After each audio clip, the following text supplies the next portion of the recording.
twongeye kubasuhuza mwese aho muteraniye mu gihugu cyacu, abanyarwandakazi n'isi yose muri rusange.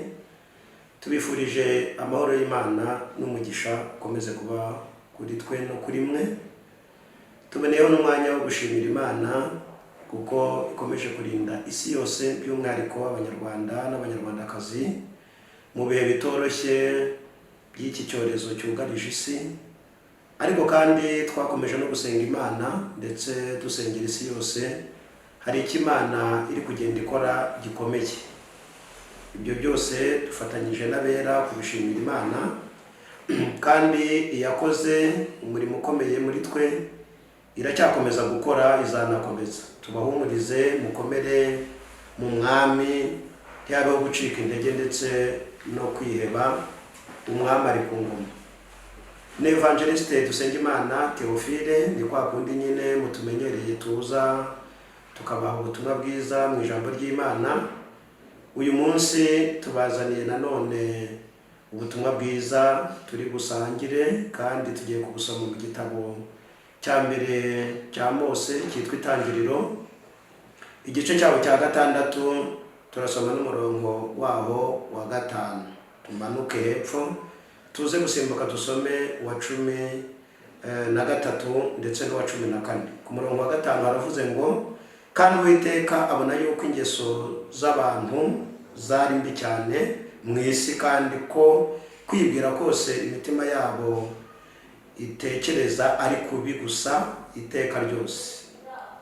Uwiteka yicuza yuko yaremye umuntu mu isi, bimutera agahinda mu mutima. Uwiteka aravuga ati, nzarimbura abantu naremye mbatsembe mu isi, uhereye ku muntu n'inyamaswa n'amatungo n'ibikururuka n'inyoni n'ibisiga byo mu kirere, kuko nicujije yuko nabiremye. Ariko Nowa agirira umugisha ku Uwiteka. Ku murongo wa 13 haravuze ngo, Imana ibwira Nowa iti, iherezo ry'abafite umubiri bose rije mu maso hanjye, kuko isi yuzuye urugomo ku bwabo, dore nzabarimbura na n'isi. Nuko rero wibarize inkuge mu giti cyitwa gofero, ugabanyemo ibyumba, uyihome ubushishi imbere n'inyuma. Nimwakire neza ijambo ry'Imana. Uyu munsi turashaka kubwira abaduteze amatwi guhungira mu nkuge, kandi inkuge ni Yesu Kristo ndetse n'agakiza yaduhaye, kuko ijambo riravuga ngo umuntu wese iyo ari muri Kristo Yesu aba yahindutse icyaremwe gishya, ibya kera biba bishize. Hari ku, hari no mu. Abantu benshi bari kuri ku, ariko turabakangurira kuba muri Yesu Kristo imbere mu gakiza ke. Niho hari uburinzi, niho hari ubwishingizi, niho hari buri cyose dukeneye. Imana ishimwe. Iki gihe cyari igihe cy'isi ya mbere. Igihe cyarageze isi iroronekara cyane, bituma uko ijambo ry'Imana ryavuze, Imana yicuza icyatumye irema umuntu.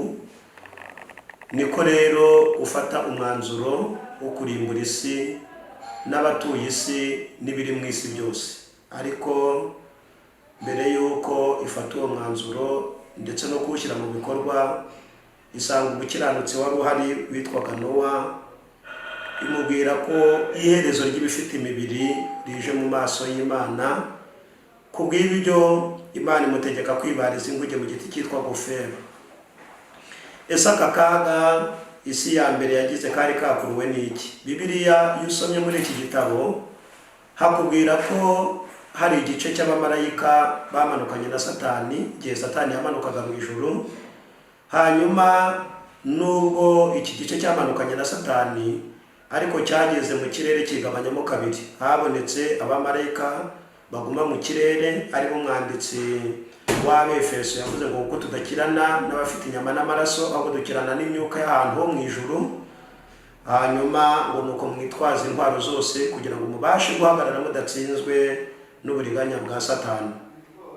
Hanyuma hari ikindi gice rero cyamanukanye na Satani. Kimwe cyagumye mu kirere, ikindi kimanukana na Satani. Aba rero bamanukanye na Satani nibo biraye mu bana b'Imana, barabarongora, babyarana abana. Aba bana bavuka bafite imitima mibi y'ubugome, y'ubwicanyi, y'amashyari, y'imijinya, ubusambanyi bw'indengakamere burenze ubusambanyi bw'abagabo ku bagore, ahubwo bifata indi ntera bigera mu busambanyi bw'ubutinganyi, abagabo ku bagabo, abagore ku bagore. Inkomoko y'ibi yaturutse nyine kuri abo bamarayika biraye mu bana b'Imana, biraye mu bakobwa, birara mu isi yose, babona ibiremwa Imana yaremye ni byiza ari byo bantu, nuko rero babiraramo, barabarongora. Uko bagenda babarongora ariko bagenda babyarana n'abamarayika, bakabyara abagabo barebare ba metero 3 ndetse zinarenze, abagabo b'ibyoya banini bakomeye mu ruhande rw'umubiri physically, ariko kandi imbere bafite imitima y'ubugome bubi cyane bwinshi bw'indengakamere, bafite imitima y'ubwicanyi bukomeye, imitima y'umujinya ukomeye, umutima w'ubusambanyi bukomeye. Mbese aba bantu nta cyiza na kimwe, nta kubaha Imana, nta guhindishwa umushyitsi n'ijambo ry'Imana ryabaga muri aba bantu. Nibwo rero isi yatangiye kononekara, kuko havukaga aba bantu ariko bakavukana misiyo satanike yo kugomera Imana ndetse bakangisha n'ibiremwa by'Imana Imana. Bituma rero ubu bugome bukomera, ubusambanyi burakomera, bwicanyi burakomera. Iyi mitima yapfuye ihagaze y'aba bamarayika n'abo babyaranye nabo n'abana bavutse muri ayo maraso, bituma isi yononekara y'ahambere.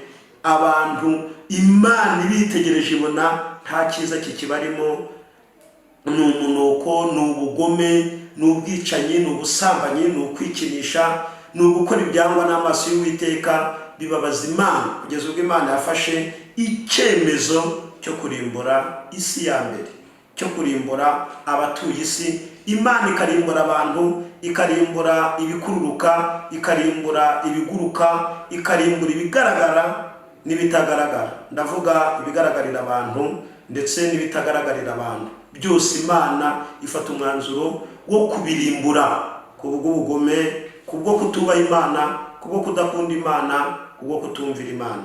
Bene data, mwe munteze amatwi, isi yose uhereye hano mu Rwanda ndetse no mu bihugu twegeranye, ukambuka ukagera ku mugabane w'Uburayi, za Amerika ndetse na za Canada n'ahandi, ndagira ngo muhe agaciro aya magambo y'ubuhanuzi tubazaniye. Tugira imitima yubaha Imana itunganye.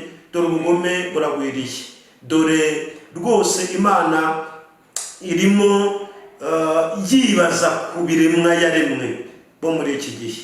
Ntabwo mvuze ko Imana ije kubarimbuza umwuzure, ariko ndagira ngo mbabwire Imana itohereje n'umwuzure, dore ko yanavuze ko itazongera kurimbuza abantu umwuzure, ariko hari ibindi byatera Imana kwicuza icyatumye kurema.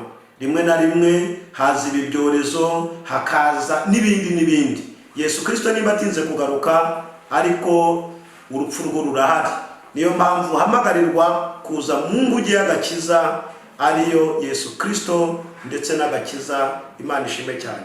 Hanyuma ndagira ngo nze kubabwira ibintu bitatu byatumye abo ku bwa Nowa banga kumvira imiburo yaturukaga muri Nowa.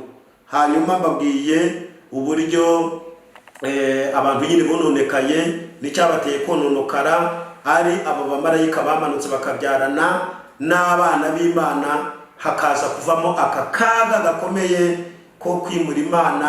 Abantu bakora ibyangwa n'amaso y'Uwiteka. Ijambo ry'Uwiteka ryatubwiye ngo nuko Uwiteka agenderera Nowa, kuko mu gihe cya Nowa yarakiranukaga we ndetse n'umuryango we. Birumvikana, nuko Uwiteka aravuga ati rero ngiye kurimbura abantu, ariko ntabwo nshobora kurimbura abantu ntabanje kubwira umukiranutsi witwa Nowa. Twabisomye muri iri jambo ry'Imana, aho Imana yagendereye Nowa iramubwira ngo iherezo ry'ibifite imibiri rije mu maso y'Imana, nuko yibariza inguge mu giti cyitwa gofero. Iyi cano cyangwa iyi TV yitwa inguge ya Nowa. Iyi nguge ya Nowa igisobanuro nyine ni ubuhungiro, igisobanuro ni ukuza muri iyi nguge abantu bakayibamo, bakayihungiramo ibyago, bakayihungiramo umujinya wa Satani ndetse n'umujinya w'Imana.